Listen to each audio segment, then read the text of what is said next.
The final two witnesses called by the prosecution just took the stand in the Pittsburgh synagogue shooting trial. The government plans to rest its case today, day 11 of testimony.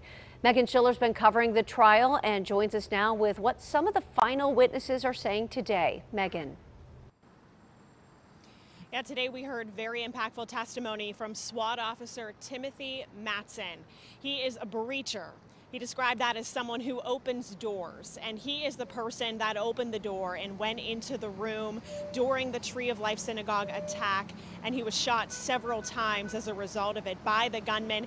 He said he has 7 new holes on his body, and he has endured 25 surgeries so far to date.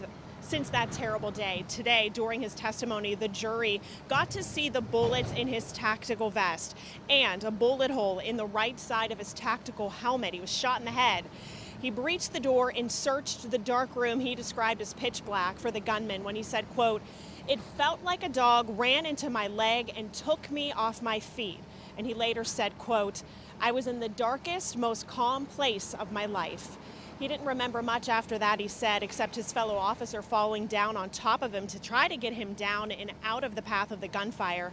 Officer Matson said at the time, back then in October 2018, he was 6'4". He weighed 365 pounds in all of his tactical gear. So it was a feat for the officers to get him up and out of harm's way and eventually to the hospital that day.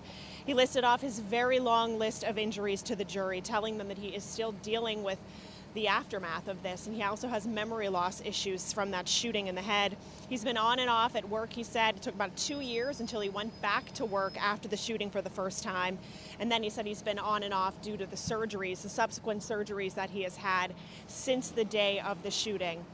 Also, just moments ago, Andrea Wedner took the stand. She was shot inside the Pervin Chapel, and she watched as her mother was murdered in front of her. We're going to have more of her very moving testimony coming up a little later on KDKA and what she said and what she remembers from that day. Right now, we're in a lunch break. The government says it does plan to rest after the jury breaks for lunch. Reporting live outside the federal courthouse, I'm Megan Schiller, KDKA News.